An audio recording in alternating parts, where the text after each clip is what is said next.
Tanya jawab Master Key System. 1. Ketika mengacu pada pikiran bawah sadar dan pikiran sadar, atau pikiran subjektif dan objektif, manakah ungkapan yang benar secara teknis? Kita memiliki dua pikiran yang berbeda meskipun berkaitan, atau kita memiliki satu pikiran dengan dua fungsi yang berbeda. Ungkapan yang benar adalah kita memiliki satu pikiran dengan dua fungsi yang berbeda. Tidak ada dua pikiran. 2. Apakah setan di dalam agama, yang negatif di dalam sains, dan yang buruk di dalam filsafat hanyalah manifestasi imajiner dari energi pikiran? Atau apakah kita harus mengelompokkannya sebagai manifestasi yang salah tapi nyata? Jika semua yang kita miliki dan keberadaan kita serta semua kekuatan kita itu berasal dari satu sumber abadi, kepada apa kita harus mempertalikan entitas-entitas ini? Tidak ada entitas imajiner. Semuanya hanyalah proses pembalikan. Bila Anda menggunakan listrik untuk penerangan, Anda menyebutnya baik. Jika Anda memegang kabel terbuka yang dialiri listrik dan Anda mati karenanya, maka bukan karena alasan ini hal tersebut menjadi baik atau buruk. Artinya, Andalah yang ceroboh atau tidak tahu tentang hukum-hukum yang mengatur listrik.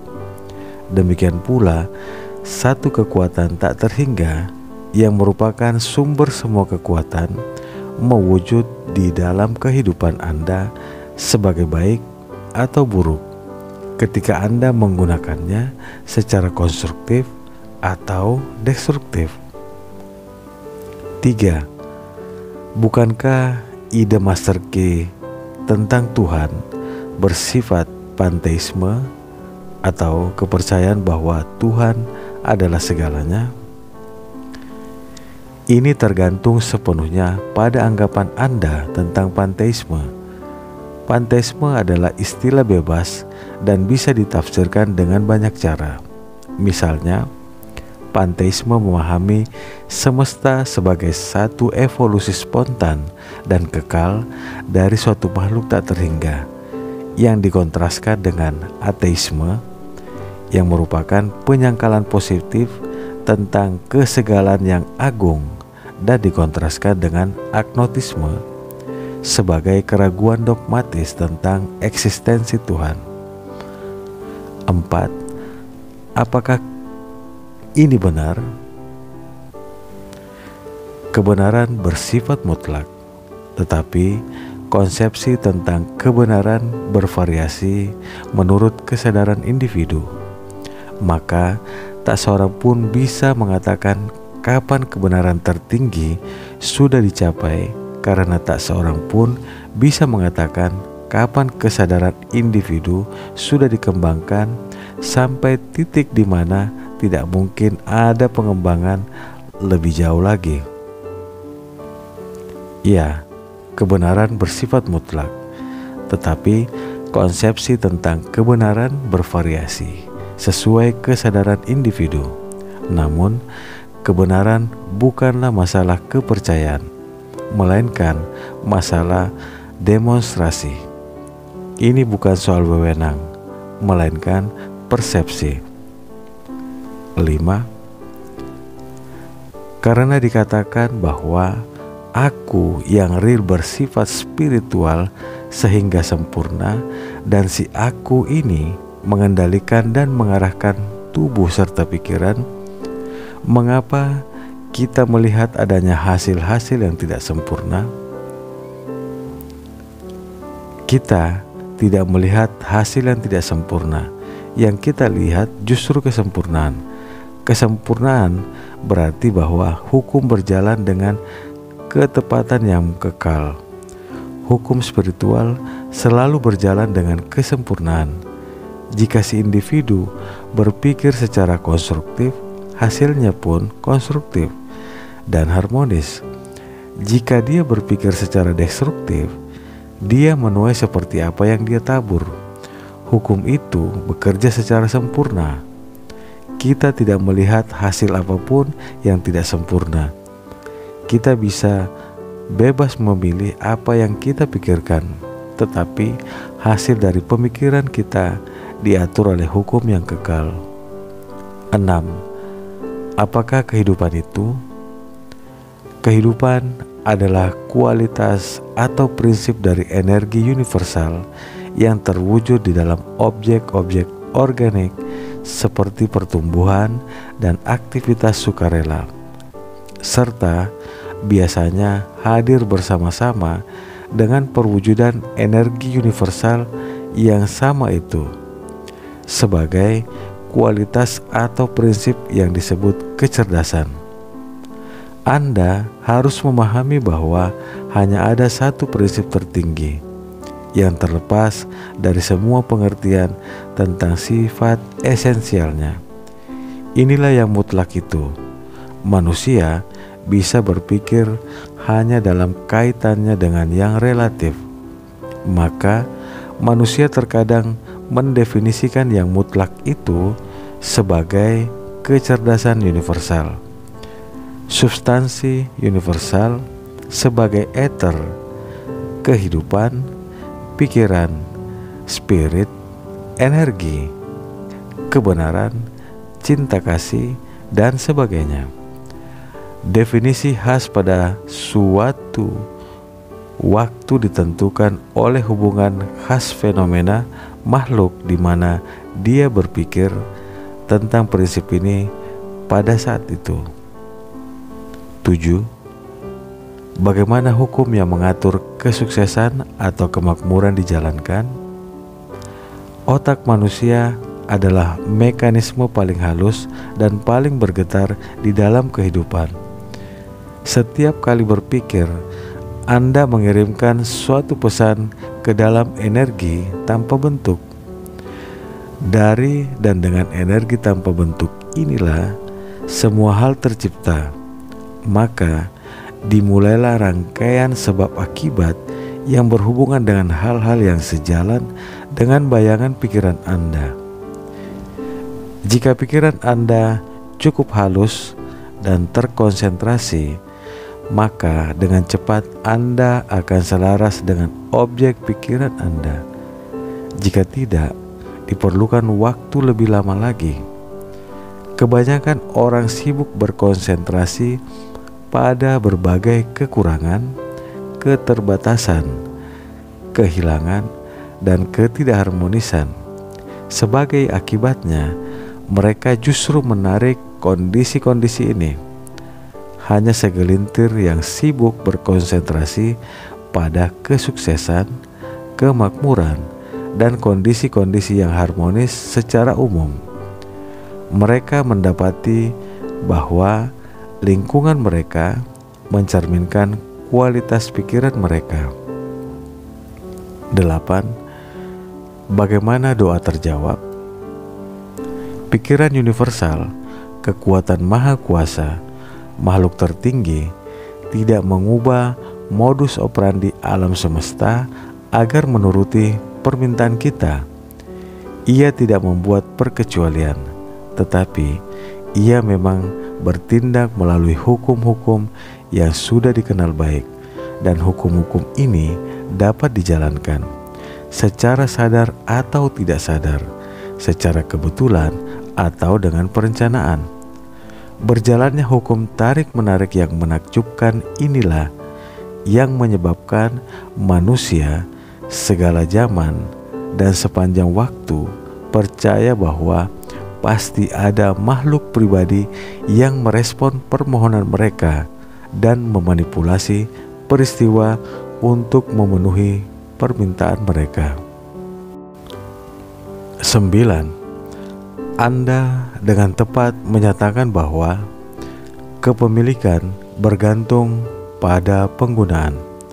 Bagaimana fakta ini dijelaskan untuk menunjukkan bahwa inilah satu-satunya cara untuk memperoleh penampungan kekuatan, kepemilikan, dan sebagainya yang dapat diambil pada saat darurat dan sebagainya.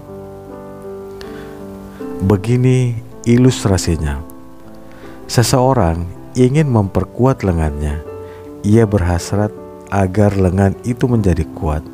Ia tidak akan memperoleh kekuatan di lengan dengan mengikatkan lengan itu ke sisi tubuhnya. Seandainya ia melakukan ini, ia justru akan segera kehilangan kekuatan yang sudah dimilikinya. Sebaliknya, bila ia mulai menggunakannya, ia mulai melatihnya, dan ia akan menemukan bahwa semakin sering ia menggunakannya, semakin banyak kekuatan yang ia peroleh. Semakin ia memberikan kekuatannya, semakin banyak kekuatan yang ia dapatkan. Aturan yang sama berlaku dalam perihal kekuatan spiritual dan mental. 10. Kecuali kita mau berpikir, kita harus bekerja. Semakin sedikit kita berpikir, semakin banyak kita harus bekerja. Dan semakin sedikit yang akan kita peroleh dari kerja kita. Mungkinkah ada suatu dunia di mana tidak ada penebang-penebang kayu? Pemikiran sudah menghilangkan banyak kebosanan dari pekerjaan, tetapi banyak manajemen ilmiah serta efisiensi dan sistem-sistem teknik memandang jutaan manusia sebagai sekedar mesin yang mampu membuat sekian banyak gerakan dengan jumlah makin sedikit atau makin banyak per jamnya. Bekerja berarti melayani, dan semua pelayanan adalah mulia. Tetapi seorang penebang kayu lebih mengarah pada pelayanan yang membabi buta ketimbang pelayanan cerdas. Kerja adalah insting kreatif yang berwujud.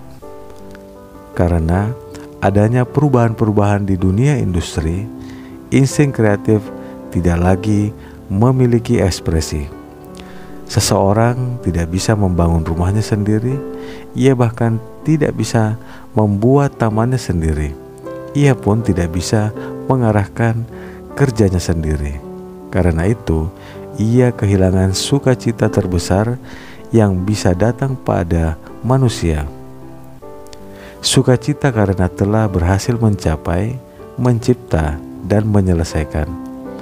Akibatnya, kekuatan yang besar ini diselewengkan dan berubah menjadi saluran-saluran yang menghancurkan, karena ia tidak bisa membangun untuk dirinya sendiri. Maka ia pun mulai menghancurkan karya-karya sesamanya yang lebih beruntung. Namun, kerja mendapati bahwa semesta bukan suatu kekacauan, melainkan suatu kosmos, bahwa semua itu diatur oleh hukum-hukum yang kekal, bahwa setiap kondisi adalah akibat dari penyebab, dan bahwa penyebab yang sama ini selalu menghasilkan akibat yang sama. Kerja mendapati bahwa penyebab-penyebab itu bersifat mental, bahwa pikiran lebih dahulu menentukan tindakan. Kerja mendapati bahwa pikiran konstruktif menghasilkan kondisi-kondisi yang konstruktif, sedangkan pikiran destruktif menghasilkan kondisi-kondisi yang menghancurkan. 11. Anda mengatakan bahwa kehidupan adalah sebuah penyingkapan, bukan penambahan. Apa yang datang kepada kita di dunia luar diri adalah apa yang sudah kita miliki di dunia dalam diri. Apakah Anda tidak mempertimbangkan pengetahuan yang diperoleh seseorang dari buku, pengalaman, dan sebagainya? Anda mungkin tidak dapat memperoleh manfaat apapun dari buku, pengalaman, lingkungan, atau hal lainnya, hingga Anda menciptakan sel-sel otak yang mampu menerima pikiran itu. Dunia dalam diri Anda adalah persesuaian yang tepat dengan dunia luar diri Anda. Misalnya, saat ini Anda tidak mengetahui bahasa Ibrani. Anda bisa saja diberi sebuah buku yang berisi pemikiran-pemikiran terindah dan tertulis dalam bahasa yang paling indah. Tetapi semua itu sama sekali tidak ada artinya bagi Anda sampai Anda mempelajari bahasa Ibrani. Demikian pula dengan semua hal lain. Tidak ada pemikiran, tidak ada ide, tidak ada pengalaman yang memiliki nilai bagi kita sampai kita mampu menerimanya. Karena inilah maka suatu pemikiran yang sama bisa memiliki dampak berbeda. Di satu sisi, pemikiran itu tidak memberikan kesan apapun pada seseorang. Sisi lainnya, pemikiran itu justru diterima dengan ketakjuban dan kegembiraan oleh orang lain. Orang pertama belum membentuk sel-sel otak yang mampu menerimanya. Orang kedua sudah siap menerimanya. Ia memahami keindahan-keindahan yang terkandung di dalam ide itu. 12.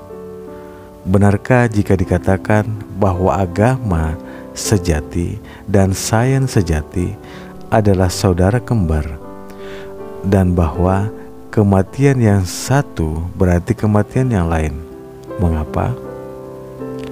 Sains sejati dan agama sejati sudah pasti adalah saudara kembar. Kematian tidak dapat menghampiri keduanya, karena apa yang sejati tidak bisa mati. Sifat dasar kebenaran adalah kepatuhan yang kokoh terhadap ketertiban dan hukum.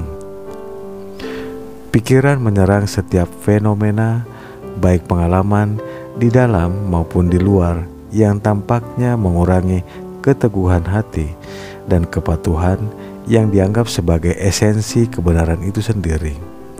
Anda akan melihat bahwa hal ini berlaku untuk sains maupun agama. Apa yang benar di dalam sains harus benar di dalam agama. Tidak ada kebenaran ilmiah dan kebenaran agamawi. Semua kebenaran adalah satu dan tidak terbagi. 13. Bagaimana materialisme dan spiritualisme menemukan harmoni di dalam Master Key System? Master Key System mengajarkan bahwa hanya ada satu prinsip atau satu kekuatan, bahwa segala yang ada adalah materialisasi dari satu kekuatan ini. Kekuatan itu sendiri bersifat spiritual, tetapi perwujudan kekuatan itu bersifat material, yang satu subjektif dan yang lain objektif. Dua fase dari satu keberadaan. Kita menemukan hal ini di mana-mana di alam. Manusia adalah makhluk spiritual, tetapi ia juga mempunyai tubuh materi. Spirit harus nyata di dalam tataran objektif dengan cara yang objektif. Spiritualisme dalam pengertian ini sama sekali tidak ada hubungannya dengan apa yang biasanya dianggap sebagai fenomena spiritualitas. 14. Penjelasan apa yang harus diberikan tentang fakta bahwa kebanyakan orang sudah muak dengan peperangan dan menginginkan kedamaian dan kembali ke kondisi normal yang sejahtera. Namun, kembalinya kondisi-kondisi normal dan sejahtera yang diinginkan itu merupakan proses yang amat lamban dan sulit. Seperti kata Anda, tentu saja tidak ada yang menginginkan adanya peperangan yang tiada henti. Juga tidak ada yang menginginkan adanya kemiskinan, kriminalitas, atau kondisi destruktif lainnya. Tetapi di sisi lain ada keinginan, baik bersifat sadar maupun bawah sadar, akan hal-hal yang menimbulkan perang, kehancuran, kemiskinan, dan kejahatan. Dan nafsu kekuasaan atau pemisahan ini adalah masalah lama tentang siapa yang terbesar di kerajaan ini. Hukum tidak kenal pilih kasih. Hal ini berlaku untuk konteks bangsa maupun individu. Bangsa maupun individu pada akhirnya akan mengetahui bahwa suatu kekuatan selalu dapat dihadapi dengan kekuatan yang sama besarnya atau yang lebih tinggi, sehingga tidak akan pernah menjadi faktor yang menentukan pada situasi apapun. Keharmonisan bisa muncul hanya sebagai hasil dari keharmonisan subjektif, dan keharmonisan subjektif bisa muncul hanya sebagai hasil dari visi, pemahaman, dan persepsi. 15. Di dalam pencapaian tertinggi yang dituju oleh Master Key System, bagaimana mungkin teologi diabaikan? Beberapa abad lalu muncul anggapan bahwa kita harus memilih antara Alkitab atau Galileo. 50 tahun lalu timbul anggapan bahwa kita harus memilih antara Alkitab dan Darwin. Tetapi sebagaimana dikatakan oleh pimpinan katedral Santo Paul London W.R. Ingham, setiap manusia terpelajar tahu bahwa fakta-fakta utama tentang evolusi organik sudah terbentuk dengan kokoh, dan bahwa fakta-fakta itu sangat berbeda dengan legenda-legenda yang diadaptasi bangsa Ibrani kuno dari bangsa Babilonia. Kita tidak harus melakukan kekerasan pada penalaran kita dengan cara menolak hasil-hasil pasti dari penelitian modern. Kristianitas tradisional harus disederhanakan dan dispiritualkan. Pada saat ini, Kristianitas tradisional dibebani oleh sains yang buruk dan diperparah oleh ekonomi yang buruk. Semakin besar keyakinan kita akan hal ini, semakin berkurang kecenderungan kita untuk mempertaruhkan eksistensi iman kita pada tahayul yang merupakan agama dari orang-orang beragama dan merupakan ilmu dari orang-orang yang tidak ilmiah. 16. Apa arti pernyataan ini? Hanya 5% yang memiliki visi untuk merebut posisi strategis, untuk melihat dan merasakan sesuatu hal sebelum itu terjadi. 95% orang sibuk berusaha untuk mengubah akibat-akibat. Bila sesuatu yang tidak disukai terjadi, mereka berusaha untuk mengubah situasi itu. Mereka segera mendapati bahwa satu bentuk keputusan berubah menjadi keputusan yang lain. 5% sisanya sibuk dengan penyebab-penyebabnya.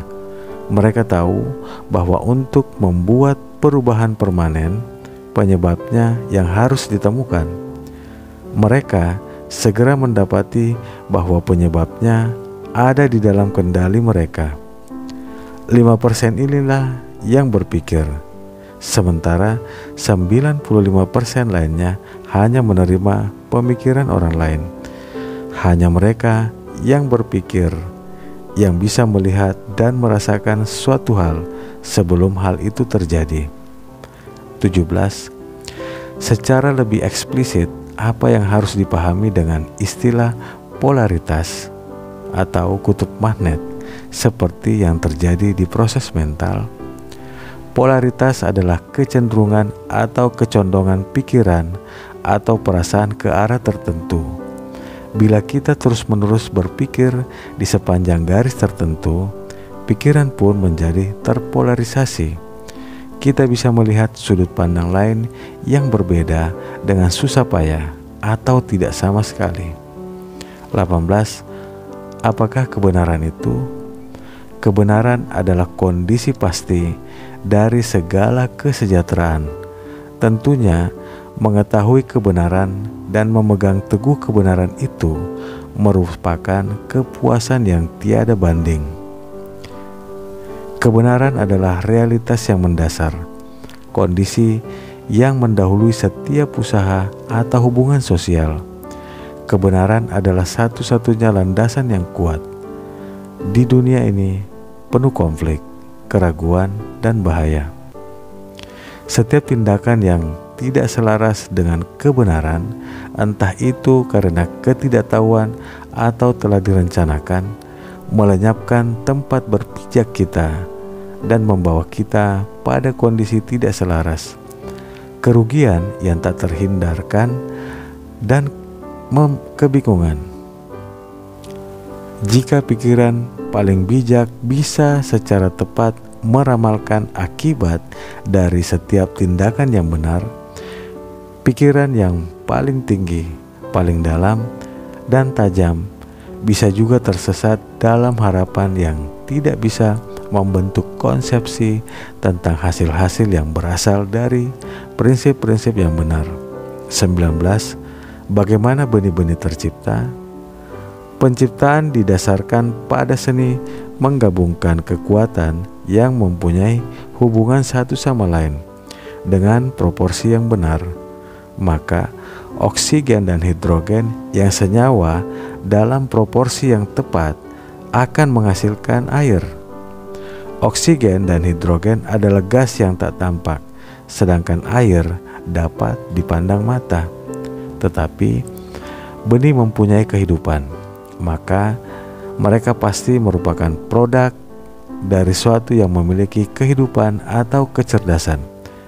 Spirit adalah satu-satunya prinsip kreatif di semesta, dan pemikiran adalah satu-satunya aktivitas yang dimiliki oleh spirit. Maka benih pastilah hasil dari proses mental. Suatu pikiran keluar dari seorang pemikir dan bertemu dengan pikiran-pikiran lain yang memiliki daya tarik-menarik. Mereka bersatu dan membentuk nukleus untuk pikiran-pikiran lain yang sejenis. Nukleus ini mengeluarkan panggilan-panggilan pada energi tanpa bentuk, di mana semua pikiran dan semua hal ditahan untuk diberi solusi. Pikiran segera memiliki bentuk yang sesuai dengan karakter yang diberikan kepadanya oleh si pemikir. Sejuta orang yang menderita karena siksaan dan sekarat di medan perang mengirimkan pikiran-pikiran tentang kebencian dan keputusasaan. Tak lama kemudian, sejuta manusia lain pun mati dari dampak benih yang disebut influenza. Hanya dokter metafisika yang berpengalaman mengetahui kapan dan bagaimana benih yang mematikan itu muncul di dalam kehidupan. Sebagaimana tak terbatasnya ragam pikiran, demikian pula tak terhingganya ragam benih, baik yang membangun maupun yang merusak. Tetapi benih yang membangun maupun yang merusak tidak akan bertunas dan berkembang sampai ia menemukan tanah yang cocok untuk bisa berakar. 20. Apa yang telah menyebabkan munculnya ide reinkarnasi? Plasma benih di setiap generasi selalu mengandung segala jenis plasma benih sebelumnya. Nukleus setiap sel mengandung kromosom, dan kromosom ini mereproduksi spesies, sifat, dan kondisi sesuai hukum tertentu. Masing-masing kromosom yang berbentuk sangat kecil mengandung elemen-elemen dari setiap sel lain yang membentuk elemen-elemen dari setiap sel lain yang membentuk berbagai jenis sel di satu tubuh yang dewasa, plus ciri-ciri spesies, plus ciri-ciri bentuk dan penampilan, plus kemiripan keluarga, plus sifat, plus pikiran, plus kecenderungan yang matang, plus segala yang membentuk kepribadian serta individualitas. Karena itulah kita secara fisik persis seperti nenek moyang kita, plus lingkungan dan pendidikan, kesinambungan identitas kromosom individual dari satu generasi ke generasi lain. Inilah yang menyebabkan munculnya ide reinkarnasi. 21. Apakah sihir hitam itu? Munculnya gagasan adanya fenomena yang disebut sihir hitam diakibatkan oleh kecenderungan mudah percaya, tahayul, dan kekurangannya pemahaman tentang hukum-hukum yang mengatur dunia mental. Semua pikiran dan semua hal disatukan menjadi solusi di pikiran universal. Individu bisa membuka gerbang mentalnya sehingga menjadi reseptif terhadap berbagai jenis pikiran apapun. Jika ia berpikir bahwa ada tukang sulap, tukang sihir, atau ahli nujum yang ingin mencelakainya, maka ia berarti membuka pintu untuk masuknya pikiran-pikiran semacam itu. Lalu ia akan bisa mengatakan kepada temannya, hal-hal yang aku takuti telah menimpaku. Sebaliknya, jika ia berpikir ada orang-orang yang ingin membantunya, itu berarti ia membuka pintu untuk bantuan itu, dan ia akan mendapati bahwa pernyataan "jadilah padamu menurut imanmu" sama benarnya dengan hari ini seperti pada 2000 tahun yang lalu. 22. Tampaknya saya belum sepenuhnya mengerti tentang penerapan hukum getaran di dunia pikiran. Misalnya, bagaimana kita bisa mengubah kecepatan getaran di sini? Ke arah mana getaran itu harus diubah agar memberikan hasil-hasil terbaik? Setiap pikiran mengubah kecepatan getaran karena Anda dimungkinkan untuk memikirkan pikiran-pikiran yang lebih agung, lebih dalam, lebih tinggi, dan lebih kuat. Maka sel-sel otak pun diperhalus. Sel-sel itu menjadi lebih bertenaga dan mereka bisa menerima getaran yang lebih halus. Hal ini tidak hanya benar di dunia mental dan spiritual, melainkan juga di dunia fisik. Bila telinga sudah menjadi terlatih dengan musik, telinga pun bisa menerima getaran yang lebih halus, sehingga musisi yang terlatih bisa mendengar keselarasan suatu sementara orang biasa sama sekali tidak menyadari.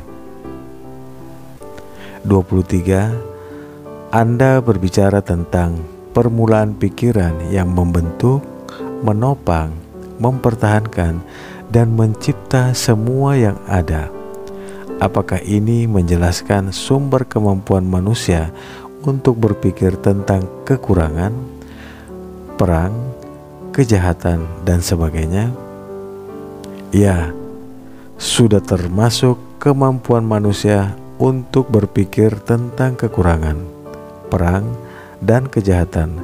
Jika manusia bisa memikirkan pikiran konstruktif, ia juga bisa memikirkan pikiran destruktif. Tetapi begitu manusia mengetahui bahwa berpikir adalah proses kreatif, bahwa kita adalah pencipta, ia akan berhenti melakukan proses berpikir destruktif bagi dirinya sendiri dan sesamanya. 24. Tak diragukan lagi, Anda benar dengan menyatakan bahwa sikap benci Carlyle terhadap yang buruk itu tidak kondusif bagi perkembangan terbaiknya. Lalu, Bagaimana sebaliknya jika kita terhadap kejahatan-kejahatan besar yang ada sekarang ini seperti perang, korupsi, pembunuhan, kejahatan, pencurian, dan sejenisnya? Bukankah seringkali proses penghancuran atau pembersihan diperlukan untuk mendahului kerja konstruktif? Tidak, itu tidak benar. Proses penghancuran itu sama sekali tidak perlu. Kita tidak perlu bersusah payah mengeluarkan kegelapan dari ruangan sebelum membiarkan sinar masuk. Yang diperlukan adalah menyalakan lampu dan otomatis kegelapan lenyap. Demikian pula seandainya saja 1/10 dari 1% uang dan usaha yang sekarang digunakan untuk pekerjaan destruktif, itu dapat dialihkan untuk pekerjaan konstruktif.